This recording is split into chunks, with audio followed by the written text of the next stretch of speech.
दोस्तों, वीडियो में आगे बढ़ने से पहले अगर आपने अभी तक इस बुक की प्लेलिस्ट को एक्सेस नहीं किया है तो मेरी आपसे गुजारिश है कि आप इस बुक की प्लेलिस्ट को स्टार्टिंग से वॉच करें, तभी आपको ये वीडियो समझ में आएगी। अभी तक हमने इस बुक के 6 चैप्टर्स कंप्लीट कर लिए हैं। आज हम इस बुक के 7 चैप्टर को कवर करने जा रहे हैं। तो आज के हमारे चैप्टर का नाम है मुझे दबाने के दुष्परिणाम। चलो, जब यह समझ लिया कि मेरे तल पर उठ रही तरंगों को सिर्फ बुद्धि रोक सकती है, तो उसके कारणों व परिणामों पर भी चर्चा कर ली जाए, क्योंकि आपको यह समझाना ही होगा कि मैं क्यों बुद्धि द्वारा मेरे स्वाभाविक भावों को दबाए जाने से आपको चेता रहा हूँ। अगर आपको सुखी व सफल होना हो तो यह बड़ी गहराई से समझना ही होगा।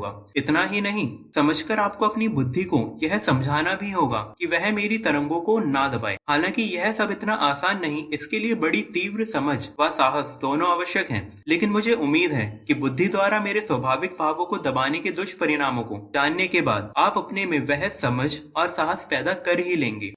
अभी तो सबसे पहले यह समझ लें कि बुद्धि मेरे भेजे भावों को दबाती क्यों है। अपनी इस बात को मैं क्रोध के उदाहरण से समझाता हूँ। मानो मेरे तल पर क्रोध उभरा है, तो बुद्धि उसे पूरी तरह निकलने से रोकती क्यों है? इसलिए कि यह क्रोध उसे बेमौके का जान पड़ता है, या फिर इसलिए कि सामने वाला बुरा मान जाएगा? इस बात का डर उसे सता रहा है। अक्सर इस बात की घबराहट भी होती है कि जिस पर क्रोध निकालना चाह रहे हैं, कहीं वह भविष्य में कोई अहित ना कर बैठे। और अक्सर तो सामने वाला आपकी बुद्धि को काम का आदमी जान पड़ता है। आपकी बुद्धि सोचती है कि क्यों बेमतलब किसी से बिगाड़ना, अब कारण चाहे जो हो, परंतु परिस्थिति यह हो जाती है कि भीतर क्रोध भरा होता है, पर आप उसे बाहर निकलने ही नहीं देते हैं। चलो, यह तो ठीक, पर सोचो यह कि क्या इससे आपके भीतर का क्रोध छिप जाता है? क्या यह सामने वाले को दिखाई नहीं देता? बिल्कुल देता है। सामने उपस्थित व्यक्ति थोड़ा या पूरा यह तो ताड़ ही लेता है कि आपके भीतर कुछ अटपट चल रहा है। हालांकि मजा यह है कि वह भी अपना यह ताड़ना छिपाता ही है। छोड़ो, यह तो सामने वाले की समस्या हुई। अभी तो समझो यह कि जब क्रोध आता है तो आपके पास दो ही रास्ते होते हैं।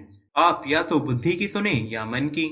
अब जब क्रोध गहरा होगा तब तो बुद्धि की चलने वाली नहीं, अर्थात उस हालत में तो आपके पास कोई ऑप्शन ही नहीं। तब तो बुद्धि लाख समझाए या कोशिश करे, क्रोध निकल ही जाएगा। अब रहा सवाल साधारण क्रोध का, तो बुद्धि का स्वार्थपूर्ण तर्क भले ही आपको यह समझाकर क्रोध दबाने को राजी कर लेता हो कि इससे आपका ही नुकसान है, पर क्रोध करने का कुछ हर्जाना तो भुगतना ही पड़ता है। परंतु क्या कभी आपने ऐसा सोचा है कि यह जो क्रोध आप दबा रहे हैं उसके भी दुष्परिणाम हो सकते हैं? कभी सोचा होता तो इस कदर अपने क्रोध को दबाया ही ना होता। छोड़ो, अभी तो सवाल यह है कि क्रोध दबाने के दुष्परिणामों के बारे में कौन बताएगा? तो स्वाभाविक रूप से वह तो मैं ही बताऊंगा। और उस संदर्भ में अभी तो आप इतना अच्छे से समझ लें कि क्रोध करने के घाटे तो आपको मालूम है, परंतु उसको दबाने से होने वाले नुकसानों का आपको कोई अंदाजा नहीं। यानी घाटा दोनों तरफ है, चुनना आपको सिर्फ इतना है कि ज्यादा खतरनाक क्या है। वैसे भी अब तक आपको इतना अनुभव तो हो ही गया होगा कि मेरे व बुद्धि के इस संघर्ष में कभी बुद्धि की जीत होती है तो कभी मेरी। और कहने की जरूरत नहीं कि इसी से आपका जीवन हिचकोले खाता रहता है। खैर, अब यहाँ वहां की बात करने के बजाय सीधे क्रोध दबाने के परिणामों पर चर्चा कर ली जाए। इस संदर्भ में सबसे पहली महत्वपूर्ण व ध्यान रखने योग्य बात तो यह है कि क्रोध मेरी ऊर्जा का सबूत है, और इसलिए यह परिणामकारी भी है और मनुष्य के लिए शुभ संकेत भी। लेकिन क्रोध को जब से बुद्धि व समाज ने बुरा मान लिया है, तभी से मनुष्य का धीरे धीरे कर पतन शुरू हो गया है। चलो, यह उनकी समझ हुई, परंतु जीवन आपका दांव पर लगा हुआ है। तो क्या कभी आपने यह सोचा है कि आपको क्रोध आता क्यों है? सिर्फ तब जब आपका मनचाहा नहीं होता। इसका सीधा अर्थ यह हुआ कि क्रोध इस बात का सबूत है कि आप अपनी इच्छाओं की रक्षा करना चाहते हैं। यानी यदि मेरी मर्जी के खिलाफ कुछ हो रहा होता है, या फिर मुझे कुछ अन्यथा करने को बाध्य करने की कोशिश की जा रही होती है, तो मुझे गुस्सा आता है और मैं आपको क्रोध भेजता हूँ। बताओ, इसमें बुरी बात क्या हो गई? आप मनुष्य हैं और आपको अपनी इच्छाएं पूरी करने का पूरा अधिकार है। आपको किसी बात के लिए कोई मजबूर करे तो उसका प्रतिकार करना ही चाहिए, परंतु आपका यह अधिकार धर्म और समाज को रास नहीं आता, क्योंकि मनुष्य विरोध पर उतर आएगा तो उनकी दुकानें कैसे चलेंगी? तो धर्म व समाज के ठेकेदारों ने क्रोध बुरा है यह आपके जहन में बैठा दिया है, ताकि आप धर्म व समाज की गुलामी करते रहें पर क्रोध ना करें, क्योंकि क्रोध ऊर्जा है। आप क्रोध करोगे तो कल विरोध पर भी उतर आओगे। लेकिन जिनमें ऊर्जा ही ना बची हो, उनके पास उपाय ही क्या है? बस वे परिस्थितियों से समझौता कर जीना शुरू कर देते हैं। फिर धीरे धीरे कर यह उनकी आदत हो जाती है।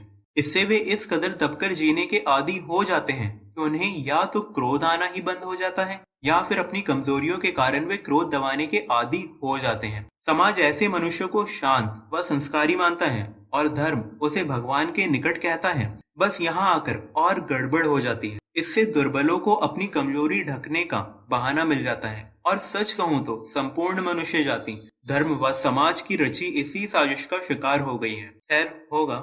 यहाँ तो मैं एक बात बड़ी दृढ़ता पूर्वक व दावे से कह दूं कि क्रोध दबाने से भी कभी दबता नहीं है। वह आज दबाओगे तो कल फिर निकलेगा। आज तो कारण मौजूद होने पर निकल रहा था, कल अकारण ही निकल पड़ेगा और उस समय उसे कोई नहीं रोक पाएगा। माना कि हर क्रोध परिणामकारी व ऊर्जा का सबूत होता है। कईयों में उसकी बड़ी मात्रा फ्रस्ट्रेशन के रूप में उसके सबकॉन्शियस या अनकॉन्शियस माइंड से भी निकलती है। लेकिन यह फ्रस्ट्रेशन भी है तो आपके भीतर ही, यह पैदा भी तो क्रोध दबाने से ही हुआ है और फिर जो भीतर है वह निकलेगा भी सही ही। चलो इसे भी छोड़ो। ऐसा सोचो कि एक कमरे में 10-20 चूहे एकत्रित हो गए हैं। अब आप चाहते हैं कि चूहे कमरा छोड़कर चले जाएं। तो बताइए उस हेतु आप क्या करेंगे? निश्चित ही आपको दरवाजा खुला रख उन्हें जाने देना होगा। लेकिन यदि आप कुछ अन्य सोचकर दरवाजे बंद कर देंगे और उन्हें जाने ही नहीं देंगे तो फिर वहां उस कमरे में चूहों की तादाद में बढ़ोतरी होती ही रहेगी। यही मेरे साथ, मेरे से उत्पन्न कोई भी भाव कभी दबाए नहीं जा सकते। अच्छे हों या बुरे हों, उन्हें प्रकट कर निकालना ही पड़ेगा। और यह बात सिर्फ क्रोध के संबंध में ही नहीं है, बल्कि मेरे तल पर उभरे अन्य भावों के बाबत भी यही सत्य है। जो जो भाव आप दबाएंगे वे उल्टा और विकृत होकर आपके सबकॉन्शियस व अनकॉन्शियस माइंड में जमा होते चले जाएंगे और इससे तो आपके लिए परिस्थिति और भी विकट हो जाएगी। यानी उन्हें निकाले बगैर आपका कोई छुटकारा नहीं। अभी तो अपनी इस बात को कि मेरे तल पर उभरे किन्हीं भी भावों को स्थायी तौर पर दबाया नहीं जा सकता है, कुछ चंद उदाहरणों से समझाता हूँ। आपने गौर किया ही होगा कि कई मनुष्य अक्सर गाड़ी कुछ इस तरह से चलाते हैं कि उसी से उनका दबा हुआ क्रोध जाहिर हो जाता है। कई लोग पिक्चर के हिंसात्मक दृश्यों में इतना डूब जाते हैं कि पर्दे पर चल रही हिंसा उनके चेहरे के भावों पर प्रकट हो जाती है। आजकल तो अपना छिपा क्रोध निकालने हेतु लोगों ने हिंसात्मक खेल भी खोज लिए हैं। वहीं कई लोग WWE देखकर अपने क्रोध को रास्ता दिखाते हैं। यह सब और कुछ नहीं, बस आपका दबा क्रोध ही बाहर निकलने का रास्ता खोज रहा है और इसी चक्कर में आप बैठे बैठाए हजारों तरह की ऐसी मूर्खताएं करने पर मजबूर हो रहे हैं। आप अक्सर देखना कि यदि सड़क पर कोई झगड़ा चल रहा होता है तो भीड़ स्वाभाविक रूप से वहां एकत्रित हो जाती है। सबके भीतर बड़ी आशा व उम्मीदें स्पष्ट देखी जा सकती हैं। निश्चित ही भीड़ इस उम्मीद से जुटी होती है कि कोई जोरदार मारपीट देखने को मिलेगी। मजा तो यह है कि कभी दोनों शांत पड़ते नजर आ जाते हैं तो भीड़ शांत करने के बहाने उन्हें और उकसा देती है। ऐसे में यदि कोई समझदार व्यक्ति वहां आ जाता है और समझा बुझाकर दोनों का झगड़ा शांत कर देता है तो भीड़ बड़ी मायूस हो जाती है, बड़े दुखी मन से घर की ओर लौटती है। यह मायूसी क्या है? आपके दबे क्रोध को बाहर निकलने की जगह नहीं मिली, उसी बात की यह मायूसी है। जरा सोचो, क्रोध दबाने के चक्कर में आप किस स्तर तक गिर गए हैं कि दो व्यक्तियों के झगड़े में भी आपको मजा आने लगा है। क्या तो आपका सभ्य समाज व कैसे तो आप सभ्य हैं। और मजा यह है कि आपका यह हाल सभ्यता दिखाने हेतु क्रोध को दबाने के कारण हुआ है। क्या यही आपकी वह बुद्धि है जिस पर आप इतराते फिर रहे हैं? खैर होगा। अभी तो यह बता दूं कि इसी तरह आपकी दबाई हुई कामनाएं भी निकलती हैं। वैसे तो कामनाएं ही क्यों, अन्य भाव भी मौके बेमौके ठीक इसी तरह रह रहकर निकलते ही रहते हैं। और इन सभी दबे भावों का रह रहकर अपने विकृत स्वरूपों में बार बार निकलना सिवाय इनके आपके सबकॉन्शियस व अनकॉन्शियस माइंड में भरे होने के सबूत के अलावा और क्या है? वैसे तो यह इस बात का भी सबूत है कि मेरे तल पर कोई भाव कभी स्थायी तौर पर नहीं दबाए जा सकते हैं। उन्हें आप आज दबा रहे हैं तो कल निकाल रहे हैं, पर निकाल जरूर रहे हैं। चलो इसी बात को एक और उदाहरण से समझें। एक बूढ़ा आदमी सड़क पर जा रहा है, अचानक उसका झोला गिर जाता है। एक अच्छे नागरिक की तरह कोई उसे उसका झोला उठाकर दे देता है, उसे सड़क भी पार करवा देता है। बस सड़क पार करते ही बूढ़ा अपनी धुन में ऐसे आगे बढ़ जाता है कि धन्यवाद तक कहना भूल जाता है। बस यहीं से खेल जमता है। अचानक उस व्यक्ति को बुरा लगने लगता है, सोचता है कैसा आदमी है, धन्यवाद तक नहीं कहा। कमाल यह है कि उसने जब झोला उठाकर दिया था तब यह कामना उसके मन में नहीं थी, फिर यह आई कहां से? निश्चित ही यह उसके अनकॉन्शियस में दबी पड़ी थी। मौका देख निकल आई। वैसे ही कई बार आपने अनुभव किया होगा कि कोई दुखियारा आपसे मदद मांगने आता है, आप एक दयालु की तरह उसकी मदद कर देते हैं, बात आई गई हो जाती है, लेकिन फिर जब दोबारा उस व्यक्ति से मुलाकात होती है तो अनजाने ही आप उससे कोई विशिष्ट व्यवहार की उम्मीद कर बैठते हैं। यह भावना आप में मदद करते वक्त कतई नहीं थी। निश्चित ही ऐसी सारी ऊटपटांग इच्छाएं आपके अनकॉन्शियस में दबी होने के कारण प्रकट होती रहती है, लेकिन सवाल यह है कि ये सब आपके अनकॉन्शियस में आती कहां से है? सीधी बात है, मौके बेमौके क्रोध दबाने से। आपको यही बात मैं कुछ और अनूठे उदाहरणों से समझाने की कोशिश करता हूँ, क्योंकि मैं चाहता हूँ कि यह बात आप अच्छे से समझ लें कि मेरे तल पर उपजे कोई भाव स्थायी रूप से दबाए नहीं जा सकते हैं। दबाने से ना सिर्फ वे विकृत हो जाते हैं बल्कि गलत मौके पर निकलते भी रहते हैं। एक बड़ी कंपनी का मालिक था। एक दिन उसका अपनी पत्नी से किसी बात पर झगड़ा हो गया, परंतु उसे ऑफिस जाने की जल्दी थी, तो वह झगड़ा अधूरा छोड़कर चलता बना। अब जगह उसने भले ही छोड़ दी थी पर क्रोध नहीं छोड़ पाया था, परंतु अब पत्नी सामने थी नहीं तो निकाले किस पर? तो मजबूरी में वह क्रोध दबाए हुए ही ऑफिस पहुंच गया। उधर ऑफिस पहुंचते ही उसके दबे क्रोध को निकलने की जगह मिल गई। रिपोर्ट देने आए मैनेजर को उसने 2-4 जबरन गालियां ढूंढ डांट दिया। मैनेजर को अपनी गलती तो समझ में नहीं आई, पर मालिक के सामने क्या कहा जा सकता था? बस चुपचाप मन में दबे क्रोध के साथ कैबिन से बाहर निकल आया। अब क्रोधित तो वह था ही, बस अपनी कैबिन में पहुंचते ही उसने अकाउंटेंट को बुलवाया। हिसाब के पन्ने यहाँ वहाँ कर उसने उसे बेवजह डांट दिया। अकाउंटेंट का माथा ठनक गया। उसने अपनी बैठक पे जाते ही चपरासी को बुलवाया। अब चपरासी को डांटने के लिए किसी वजह की भी क्या आवश्यकता? उसने उसे अच्छे से डांट पिला दी। बेचारा चपरासी चुपचाप अपमान के यह घूंट पी गया, पर घर पहुंचकर वह अपने पर काबू न रख सका। उसने अकाउंटेंट का क्रोध अपनी पत्नी पर निकाल दिया। पत्नी का सर चकरा गया। उसने जाकर अपने बच्चे को डांटा, फिर मारा। बच्चे हतप्रभ रह गए। बस उन्होंने शाम को खेलते वक्त मोहल्ले के अन्य बच्चों से अकारण झगड़ा कर लिया। यानी कंपनी के मालिक और उसकी पत्नी के बीच रह गया अधूरा झगड़ा जाकर दूसरे मोहल्ले के बच्चों में हुई आपसी मारपीट के साथ समाप्त हुआ। जरा गौर करें, आप जब भी किसी पर क्रोध करते हैं तो क्या उस समय उस व्यक्ति की कोई गलती होती है? और यदि होती भी है तो उसकी गलती एक होती है और क्रोध आप उस पर 10 निकाल देते हैं। अब सवाल यह है कि यह 9 अतिरिक्त क्रोध आया कहां से? निश्चित ही यह भीतर दबा पड़ा था, निकल गया। क्रोध के बारे में एक और चीज जान लें, अक्सर आपके दबाए क्रोध का अधिकांश हिस्सा उसी पर निकलता है जिसके विरुद्ध आपने दबाया हुआ है, लेकिन गलत मौके पर व गलत समय पर, जब उसकी गलती ना हो तब। इससे और कुछ नहीं तो आप पागलों में जरूर गिने जाते हैं। और ऊपर से मजा यह है कि जब अकारण किसी पर क्रोध निकाला है तो पीछे से पछताते भी हैं। यह पछताना फिर क्रोध उत्पन्न कर देता है। तब आप यह मानकर स्थिर नहीं हो जाते कि चलो जो हो गया सो हो गया। यदि ऐसा मान लें तो भी क्रोध पर नियंत्रण पाना शुरू कर देंगे, लेकिन नहीं, आपकी बुद्धि आपको समझा देती है कि पछता लिया, पाप धुल गया। कुछ नहीं धुला, मेरी भाषा सर्वथा अलग है। वहाँ तो पछताकर आपने फिर नया बेवजह क्रोध करने की जगह बना ली, क्योंकि आपका उससे अकाउंट सेटल हुआ ही नहीं। मेरे तल पर न सिर्फ क्रिया की प्रतिक्रिया होती है बल्कि प्रतिक्रिया की फिर क्रिया भी होती ही रहती है। छुटकारा तो सिर्फ एक बात समझकर हो सकता है कि जो है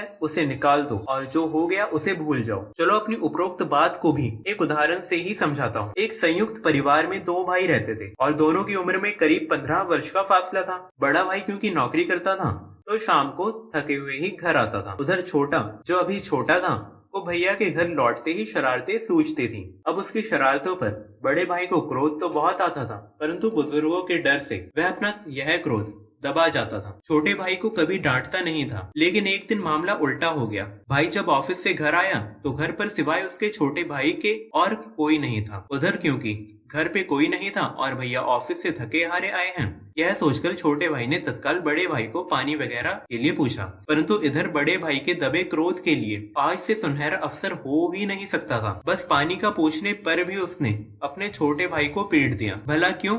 बस वर्षों से दबे पुराने क्रोध को आज बरसने का मौका मिल गया था। और यही तो मैं कह रहा हूँ कि जिस व्यक्ति के विरुद्ध आप क्रोध दबाएंगे वह भी निकलेगा तो उस व्यक्ति पर ही। हाँ, गलत वक्त पर और बगैर कारण के, यानी विकृत होकर। तो फिर क्रोध दबाने का फायदा क्या हुआ? ऐसे बेवक्त के क्रोध निकाल कर ही तो आपके आपसी रिश्तों में खटास आ गई है। चलो यह तो आप अच्छे से समझ गए होंगे, पर अब सवाल यह है कि आपको क्रोध दबाना क्यों पड़ता है? तो क्योंकि क्रोध प्रकट करने से आपको निकट का नुकसान दिखाई देता है। लेकिन समझो यह है कि इस कारण जो आपके आपसी संबंधों पर तलवार लटक जाती है उसका क्या? चलो आप शायद इन सब चीजों के और इस तरह से जीने के आदी हो चुके हैं, परंतु यह क्यों नहीं समझते कि इसके अलावा भी आपका दबाया हुआ क्रोध अन्य कई तरीकों से आपके प्राण ले ही रहा है। सबसे ज्यादा खतरनाक बात तो यह है कि आपका वही दबा हुआ क्रोध रूपांतरित होकर चिंता, भय व ईर्ष्या जैसे ऊटपटांग भावों का स्वरूप धारण करता चला जा रहा है। और यह तो सीधे तौर पर आपका जीवन बर्बाद करने वाला हुआ, क्योंकि इसी कारण अक्सर जरा सी ऊंच नीच होने पर जो चिंता घंटे 2 घंटे या क्योंकि इसी कारण अक्सर जरा सी ऊंच नीच होने पर जो चिंता घंटे 2 घंटे या दिन 2 दिन में खत्म हो जानी चाहिए होती है, वह भी कई बार आपको महीने बिगाड़ देती है। यह अतिरिक्त चिंता में इतना जीना क्यों पड़ रहा है? क्योंकि मामूली सी ऊंच नीच से हुए नुकसान के बहाने भीतर पड़ी चिंता को निकलने का अवसर मिल रहा है। आप गौर क्यों नहीं करते कि आप किसी से नाराज हैं, तो क्या दबाने से आपकी वह नाराजगी दूर हो जाती है? नहीं, वह स्वरूप बदलकर मौके बेमौके निकलती ही रहती है। कभी गलतियां ढूंढने के रूप में, तो कभी नीचा दिखाने के स्वरूप में, कभी पीठ पीछे बुराई करने में, तो कभी व्यंग कसकर यानी दबाया क्रोध पहले तो चिंता, भय, ईर्ष्या वगैरह में रूपांतरित होकर अनकॉन्शियस में जमा हो जाता है। फिर यही एकत्रित भय, ईर्ष्या व नाराजगी वगैरह बार बार दबाए जाने के कारण और विकृत होकर ऊट पटांग हरकतों के रूप में बाहर निकलती रहती है। और फिर एक दिन आप चिंता महाराज या फ्रस्ट्रेटेड बाबा बने घूमते रह जाते हैं। यहाँ तक भी ठीक, पर फिर आपकी सबसे बड़ी दुर्गति तो यह है कि आपका यही दबा हुआ क्रोध सामूहिक रूप में भी निकलना शुरू हो जाता है। कभी धर्म के नाम पर, तो कभी देश, समाज या राजनीति के नाम पर, कभी आंदोलन के रूप में, तो कभी फोकट की क्रांति बनकर। और यह कम पड़ता है तो आपके चतुरे व स्वार्थी धर्म गुरु और राजनेता अनेक लुभावने नारे देकर आपके इस दबे क्रोध का अपने स्वार्थ में इस्तेमाल कर लेते हैं। वरना मनुष्य को मनुष्य का दुश्मन होने की आवश्यकता ही कहाँ है? इस बात को मैं एक बड़ी घटना की साइको एनालिसिस करके समझाने की कोशिश करता हूँ। 1947 में भारत को किस तरह आजादी मिली, यह सबको याद ही होगा। निश्चित ही अंग्रेजों ने आम प्रजा पर बड़े जुल्म उठाए थे। इतनी लंबी गुलामी व इतने जुल्म, स्वाभाविक रूप से आम भारतीयों के मन में अंग्रेजों के प्रति क्रोध था। लेकिन भारत ने आजादी गांधी जी के अहिंसा के सिद्धांतों के आधार पर ली, अच्छे मनुष्यों की तरह ली। लेकिन इस अहिंसात्मक आंदोलन का साइकोलॉजिकल परिणाम क्या हुआ? क्या भारतीयों का अंग्रेजों के प्रति दबा क्रोध तिरोहित हो गया? नहीं, मेरे तल पर यह संभव ही नहीं। अंग्रेजों के चले जाने के बाद जश्न निपटते ही सबको होश आया। यह क्या, अंग्रेज तो चले गए, अब क्रोध किस पर निकालें? बस सबका यह दबा हुआ क्रोध हिंदू मुस्लिम झगड़े के रूप में उभर आया। कितनी हिंसा हुई, कितने कत्ल हुए, सदियों से साथ साथ रह रहे भाई भाई आपस में झगड़ पड़े। अतः यहाँ समझ यह लें कि बुद्धि की अच्छी बातें या उसके उच्च विचारों से मेरा कुछ लेना देना नहीं है। मैं अपने ही नियमों से तथा अपने ही हिसाब से बिना अपवाद के पूर्ण स्वतंत्रता के साथ बरतता हूँ। तो यदि उस समय भारत को आजादी लेनी ही थी और अगर वह भगत सिंह की तर्ज पर ले ली होती, तो शायद यह हिंदू मुस्लिम झगड़े कभी ना होते। मजे की बात तो यह है कि जितनी हिंसा का प्रदर्शन भारतीयों ने आपस के झगड़े में किया, उतना अंग्रेजों के सामने कर दिया होता तो उससे कम हिंसा में उससे कहीं पहले वे लोग देश आजाद करा चुके होते। यानी मन में क्रोध था ही और आजादी लेनी ही थी तो पहले ही ले लेनी चाहिए थी। इससे कम यह व्यर्थ का हिंदू मुस्लिम वैमनस्य भी भारतीयों की नस में ना बस गया होता। कुल मिलाकर समझ लेना कि क्रोध दबाया नहीं जा सकता। सवाल हिंसा, उपद्रव या अराजकता का नहीं, सवाल अच्छे बुरे या सभ्यता असभ्यता का भी नहीं। सवाल तो मेरे नियम का है, जहाँ क्रोध दबाने के दुष्परिणाम आते ही हैं। शब्द या विचार कितने ही अच्छे पैदा कर लो, उसे पूरी दृढ़ता से अपना भी क्यों ना लो, परंतु उससे कुछ नहीं होता यदि मनुष्य का पूरा जीवन इस कदर बिगड़ा हुआ है। तो उसका मात्र व एकमात्र कारण यही है कि उसकी बुद्धि ने मुझे समझे बगैर बड़े ऊंचे ऊंचे विचार पैदा कर लिए हैं। आम मनुष्य को वे जज भी जाते हैं, बेचारे ना समझी वश उसे अमल में लाने की कोशिश भी करते हैं और यहीं आकर सब फंस जाते हैं। अमल में लाए तो मन उपद्रव खड़े कर देता है और ना लाए तो बुद्धि व समाज उसे गिल्टी पकड़ा देती है। बेचारा करे तो करे क्या, मैं बताता हूँ। बस हिम्मत कर बुद्धि, समाज व संसार को एक तरफ रखकर अपने मन की चिंता करें और उसी की रक्षा करें। बाकियों का तो नहीं मालूम, पर इससे आपका सब कुछ जल्द ही ठीक हो जाएगा। चलो अपनी इसी बात को थोड़ा आपके आपसी रिश्तों का सहारा लेकर बताऊं। वह आपके ज्यादा निकट भी हैं और उसका सबको अनुभव भी है, सो उससे शायद आपको बात जल्दी समझ में आ जाए। अक्सर आपको अनुभव होता होगा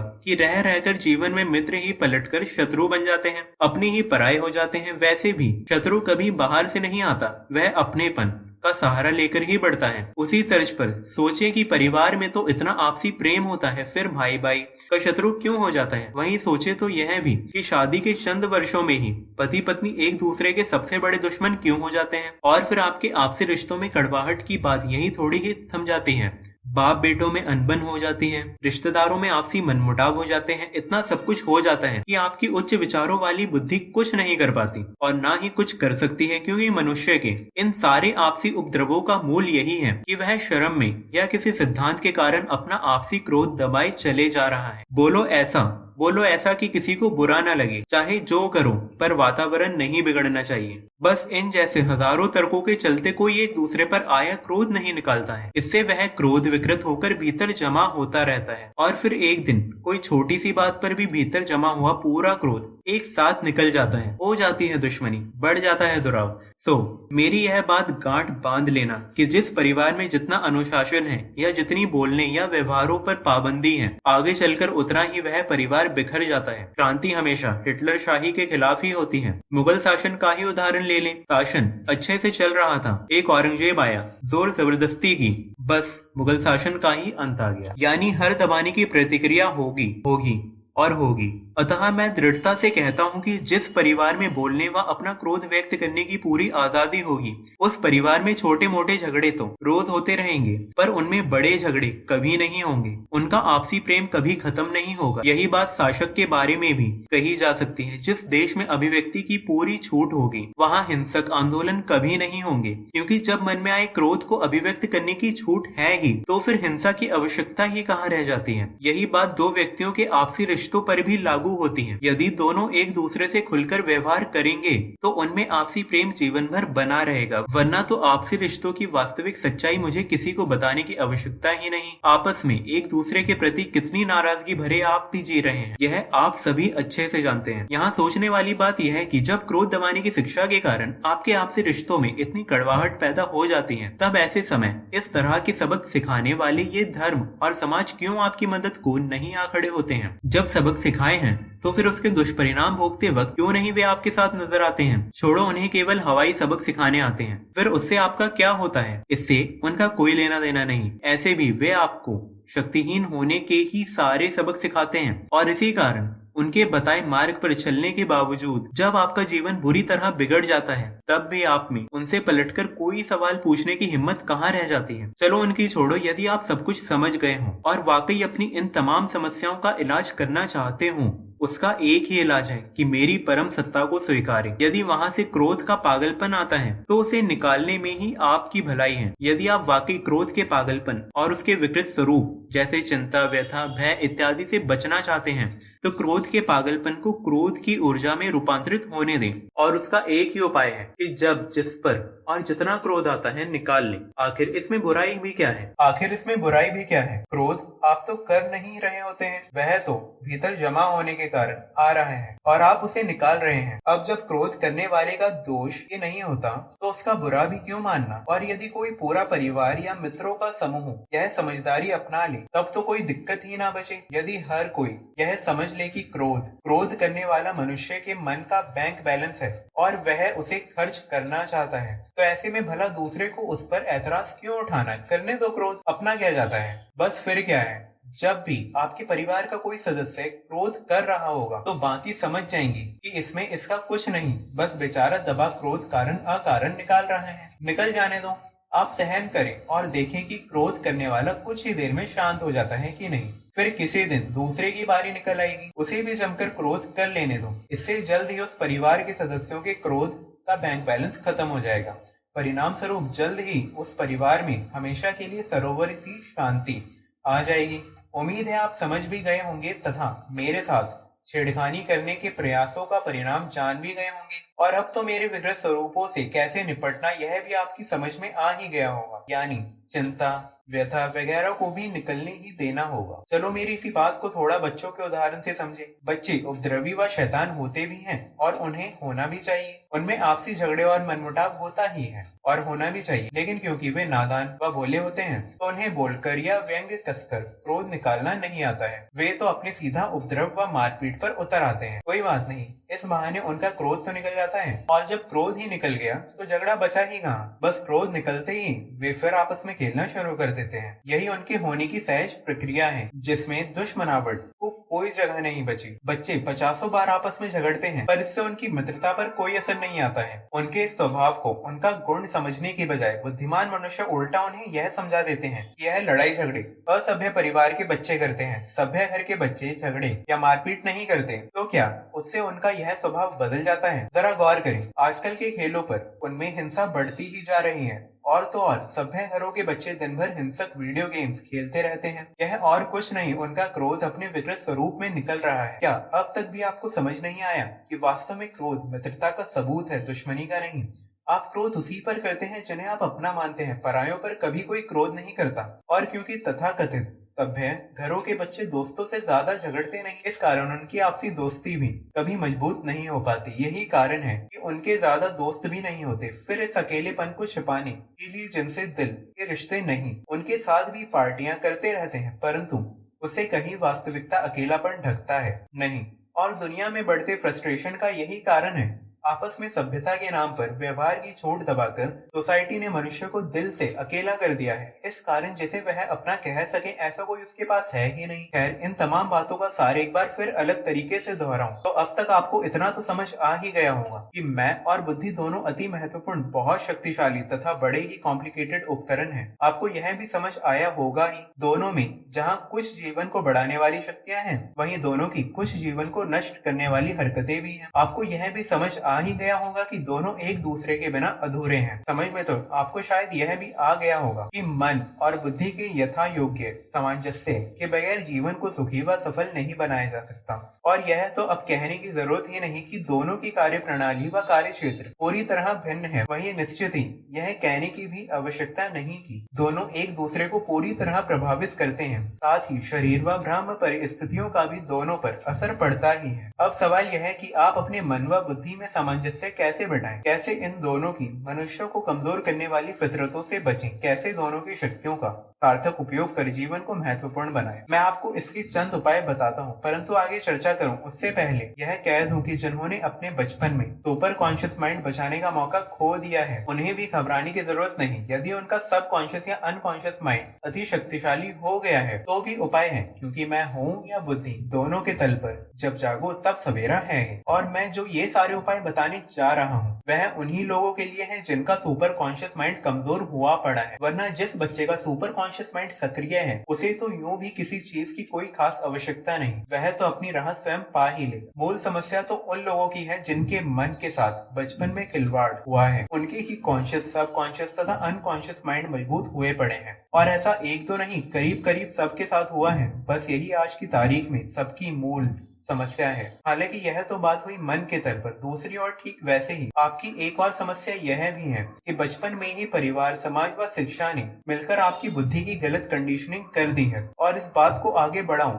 उससे पूर्व मैं आपको यह कंडीशनिंग शब्द अच्छे से समझा देता हूँ। वर्षों पहले एक अति महत्वपूर्ण प्रयोग हुआ था। यह प्रयोग कुत्ते पर किया गया था। अब हड्डी देखकर लार टपकना कुत्ते की स्वाभाविक क्रिया है, लेकिन किया यह गया कि एक चर्च के सामने उस कुत्ते को रोज ठीक समय पर हड्डी दी जाने लगी। और चतुराई यह है कि ठीक उसी समय चर्च की घंटी भी बजाई जाने लगी। अब वैसे तो हड्डी व घंटी का कोई ताल्लुक नहीं था, पर लगातार महीने भर तक यह दोहराते दोहराते ताल्लुक बैठा दिया गया। महीने भर बाद किया यह गया कि ठीक उसी समय पर घंटी तो बजाई गई, पर कुत्ते को हड्डी नहीं डाली गई। लेकिन बावजूद इसके घंटी सुनते ही कुत्ते की लार टपक पड़ी। बस यही आपकी बुद्धि के साथ भी 3-4 वर्ष की उम्र से ही किया जा रहा है। आप जो कागज के खिलौने और मिट्टी तक से खेलकर खुश थे, सबने मिलकर आप में बड़ी बड़ी अपेक्षाएं जगा दी। आप इंसान पैदा हुए थे, आपको मशीन बना दिया गया।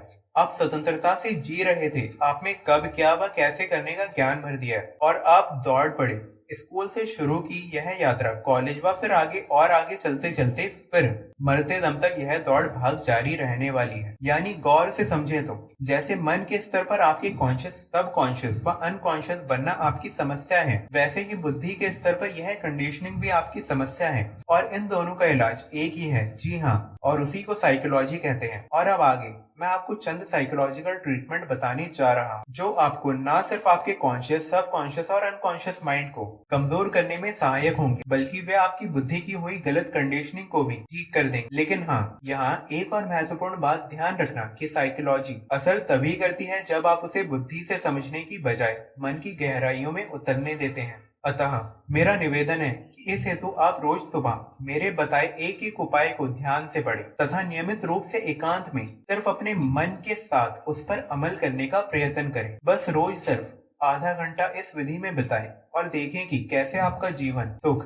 और सफलता की राह पर लग जाता है। देखिए कैसे आपकी तमाम समस्याओं का अंत आ जाता है। देखिए कैसे आपके चिंता, भय व फ्रस्ट्रेशन दूर हो जाते हैं। चलो, अपना जीवन बनाने हेतु आप इतना तो कर ही लेंगे। तो अब मैं आपको दूसरी बात बताता हूँ। यह तो मैं आपसे कह ही चुका हूँ कि जैसे दिमाग आपके शरीर सबसे ऊपरी भाग में स्थित है, वैसे ही मैं शरीर के मध्य यानी नाभि में स्थित हूँ। कहने को यह फासला भले ही 3 फीट का है, परंतु वास्तव में यह बहुत लंबा है। और इस फासले को तोड़ने हेतु आपको बुद्धि की जगह मन से बढ़ने की कला सीखनी होगी। और वह कला अपने भीतर विकसित करने हेतु यह जरूरी है कि आप बात पढ़ते या सुनते वक्त समझने की बजाय उसे मन की गहराइयों में वैसी की वैसी भेजने की कोशिश करें। वहाँ आपकी बुद्धि से हजारों करोड़ों गुना तेज, शक्तिशाली व परिणामकारी कंप्यूटर है जो पल भर में सारे कैलकुलेशन करके सही निर्णय पर पहुंच सकता है। वरना तो समझना व याद करना 2 कौड़ी का है, क्योंकि यह बुद्धि का विषय है और बुद्धि के समझने के कभी कोई परिणाम नहीं आते। आपने भी अनुभव किया होगा कि आपने कई ऊंची ऊंची बातें सुन व समझ रखी हैं, परंतु क्या उन पर अमल हो पाता है? उनके परिणाम आते हैं? नहीं। एन वक्त पर फिर गड़बड़ हो ही जाती है। जरा सी ऊंच नीच होने पर आपको चिंता पकड़ ही लेती है। आप जानते हैं कि इसमें चिंता का कोई विशेष कारण नहीं है, फिर भी क्या आपको उस चिंता से छुटकारा मिल जाता है? नहीं। लेकिन यही बात यदि मन की गहराइयों में उतार दी गई हो तो आपको उस बात के लिए चिंता नहीं पकड़ेगी। चलो, यह तो समझ गए कि बात मन की गहराइयों में उतारे बगैर बदलाव नहीं आने वाला। तो अब सवाल यह है कि यह कैसे पता चले कि बात बुद्धि ने समझी या मन की गहराइयों में उतर गई। चलो, यह तो समझ गए कि बात मन की गहराइयों में उतरे बगैर कोई बदलाव नहीं आने वाला। तो अब सवाल यह है कि यह कैसे पता चले कि बात बुद्धि ने समझी या मन की गहराइयों में उतर गई। तो यह तो बड़ा ही आसान है। यह तो मैं स्पष्ट कर ही चुका हूँ कि बुद्धि शरीर के शीर्ष पर है, जबकि मैं शरीर के मध्य नाभि में स्थित हूँ। और यह फासला इतना लंबा है, कौन सक्रिय है इसका पता चल ही जाता है। आप भी गौर करना कि जब आप याद करने या समझने की कोशिश करते हैं तो आपका ध्यान बुद्धि पर ही जाता है। जब आप सोचते या विचार करते हैं तो वह भी बुद्धि का ही काम है। थोड़ा सा ध्यान देने पर आपको समझ में आ ही जाता है कि यह सारी क्रिया शरीर के ऊपरी भाग में चल रही है। वहीं दूसरी तरफ जब आप कोई गहरी शांति या चिंता में डूबे होते हैं, तब थोड़ा सा ध्यान देने पर आपको समझ आ जाएगा यह गतिविधि हृदय व नाभि के बीच कहीं चल रही है। यदि आपका क्रोध उफान पर होगा तो आप तुरंत समझ जाएंगे कि यह बड़े गहरे से आ रहा है। यही हाल खुशी से लेकर टेंशन तक के तमाम भावों के साथ होता है। जो भाव गहरा होगा वह नाभि से आता साफ समझ आ जाएगा, और जो भाव या विचार जितना ऊपरी होगा वह दिमाग से आ रहा साफ प्रतीत हो जाएगा। और इस फर्क का एहसास आपको कोई भी भाव आते वक्त हो ही जाएगा। कहने का तात्पर्य, सबसे पहले आप नाभि के पास मेरे अस्तित्व का एहसास करें। इससे बहुत जल्द आप मन व बुद्धि का फर्क समझना शुरू कर दें। और एक बार यह फर्क समझ में आ जाए तो फिर सारी महत्वपूर्ण बातें पढ़ना व समझना बुद्धि की जगह मन से शुरू कर दें। बात गहराई में उतरने के कारण जल्द ही आप में आवश्यक बदलाव आने शुरू हो जाए। खैर, कुल मिलाकर कहने का तात्पर्य यह है कि साइकोलॉजी ही नहीं, कोई भी बात पढ़ते, समझते या गौर करते वक्त उसे बुद्धि से परखने की कोशिश करने की बजाय मन की गहराइयों में उतारना सीख लें। मन जल्द ही उतारी बातों के अनुसार बुद्धि की कंडीशनिंग तोड़ना शुरू कर देता है, और एक बार कंडीशनिंग टूट गई तो फिर वह क्रिया आपसे दोबारा नहीं होगी। इसी बात को दूसरे तरीके से समझाऊं तो आगे बढ़ने हेतु आपको फिर पीछे लौटना होगा। अपने बचपन के मन और बुद्धि फिर पाने होंगे। यानी बड़े होते होते आपने विचारों का जो जगत बना रखा है उसे भूलना शुरू करना होगा, क्योंकि विचारों के जगत की कोई अहमियत नहीं। कभी कोई अपने विचारों को व्यवहार में नहीं बदल सकता। व्यवहार में तो कोई भी चीज तभी आ सकती है जब वो मन की गहराइयों में उतार ली गई हो। वैसे जिनका सुपर कॉन्शियस माइंड सलामत है, उनको पीछे जाने की कोई आवश्यकता नहीं, क्योंकि उन्होंने तो कुछ खास ओढ़ा ही नहीं है। दिक्कत उनके साथ है जो जमाने भर के विचार ओढ़ अपनी बुद्धि की कंडीशनिंग कर चुके हैं। उन्हें यह कंडीशनिंग तोड़ना है ताकि वे मेरे सुपर कॉन्शियस स्वरूप को फिर सक्रिय कर सके। हालांकि मैं जितनी आसानी से आपसे कह रहा हूँ कि बचपन के मन बुद्धि फिर प्राप्त कर लो, आपका सब कुछ ठीक हो जाएगा, दरअसल वह इतना आसान है नहीं, क्योंकि आपकी सबसे तगड़ी कंडीशनिंग ही यह हुई पड़ी है कि आगे बढ़ना हो तो रुख आगे का ही करना होगा। और सब कोई जीवन को आगे बढ़ाने को ललायत तो है ही, तो बस आगे बढ़ने की पागल दौड़ आपके संसार में लगी हुई है। पर आगे बढ़ कितने गए? तो फिर सीधे सीधे मैं कह रहा हूँ, वह क्यों नहीं समझते कि आगे बढ़ने के चक्कर में आप सुपर कॉन्शियस माइंड को कॉन्शियस माइंड तक पहले ही गिर चुके हैं। अब बगैर अपने माइंड का पुराना स्टेटस पाए आपके जीवन में कुछ नहीं होने वाला। और चूंकि आगे बढ़ने के चक्कर में ही राह भूले हैं, अतः सही राह तो वापस लौटकर ही पाई जा सकती है। सीधी बात है, राह जहाँ से खोई है वापस पाई भी वहां से ही जा सकती है। मानो चीज आपने लंदन में खोई है और गलती से पहुंच न्यूयॉर्क में गए हैं, अब वह चीज न्यूयॉर्क में कितना ही खोजें नहीं ही मिलने वाली। उस हेतु आपको वापस लंदन लौटना ही होगा। चलो वह तो लंदन की फ्लाइट पकड़कर आप वापस लौट भी जाते हैं, लेकिन यहाँ जीवन में दिक्कत यह है कि यहाँ ना तो लौटने की कोई शिक्षा उपलब्ध है और ना ही उस हेतु कोई प्रोत्साहन ही कहीं से मिल रहा है। बस सब आगे बढ़ने में लगे हैं और यही मार खा रहे हैं। अब यहाँ प्रमुख बात यह है कि हजारों हजार सफल मनुष्यों के उदाहरणों के बावजूद ना तो आपने अपनी शिक्षा प्रणाली में कोई परिवर्तन किया है और ना ही आप लोग समाज या परिवार की समझ में कोई बदलाव ही ला सके। और इसका दुखद परिणाम यह हुआ कि सभी एक ही ढर्रे से जीवन को आगे बढ़ाने में लगे हुए। हाँ, इस पूरी प्रक्रिया में कोई एक जो छूट गया है वह वाकई आगे बढ़ गया है। विवेकानंद ने एक बार कहा भी था कि ज्ञान भी मैंने बहुत पा लिया, वह पढ़ भी मैं बहुत लिया और आज उसकी व्यर्थता भी जान ली। अब तो वह सब भुलाने में लगा हुआ, बस वही राह आपको भी पकड़नी होगी। मेरा विश्वास जानो कि आगे खुशहाल जीवन वाकई हाथ पसारे आपके स्वागत को ललायत है, क्योंकि इधर मन व बुद्धि की अनकंडीशनिंग के उपाय मैं बता ही रहा हूँ और उधर आपके स्वस्थ व लंबे जीवन हेतु विज्ञान भी डीएनए और जीन्स डिकोडिंग कर चुकने के बाद अब उनकी री इंजीनियरिंग में लगा ही हुआ है। जरा सोचिए कि विज्ञान आपके लिए क्या क्या नहीं कर रहा है। ऐसे में कल्पना करें कि अगर आप मेरे बताए उपायों द्वारा अपने मन बुद्धि की अनकंडीशनिंग कर लें तो आपका जीवन क्या से क्या हो जाए। एक तरफ जहां विज्ञान की मेहरबानी से आपका शरीर स्वस्थ व जीवन लंबा होगा, वहीं दूसरी तरफ आपके द्वारा अपने मन बुद्धि की अनकंडीशनिंग कर लेने के कारण आप तमाम तरह की चिंताओं व भय से मुक्ति भी पा लेंगे। सोचिए जरा, क्या ऐसे में आप सातवें आसमान में उड़ने का आनंद नहीं पालेंगे? कुल मिलाकर आज के मनुष्य को जीवन जीने का जो मौका है वह लाखों वर्षों से किसी को नहीं मिला है। उम्मीद करता हूँ कि आप इस मौके को पूरी तरह जरूर भुना लेंगे। और इसी उम्मीद के साथ मैं आगे मेरे तल पर उठ रही विकृतियों तथा उनके कारणों पर चर्चा प्रारंभ करूंगा। यह पूरी चर्चा मैं दो भागों में करूंगा। पहले आपको वे उपाय बताऊंगा जिनसे आप अपने दुख व चिंताएं घटा सकते हैं, साथ में यह भी बताऊंगा कि कैसे आप अपने आनंद व मस्ती बढ़ा सकते हैं। और दूसरे तल पर यह बताऊंगा कि वे कौन से उपाय हैं जिनको अपनाकर आप सफलता के शिखर छू सकते हैं। मेरी समझ से आपकी दो ही प्रमुख चिंताएं हैं, एक दुख व चिंता कम करके आनंद व मस्ती बढ़ाना और दूसरी सफलताएं प्राप्त करना। तो प्रारंभ दुख व चिंता कम करने के कुछ अद्भुत साइकोलॉजिकल उपायों से करता हूँ। दोस्तों, इसी के साथ ये चैप्टर भी खत्म हुआ। मैं उम्मीद करता हूँ कि आपको ये चैप्टर पसंद आया हो। Thank you so much for watching this video.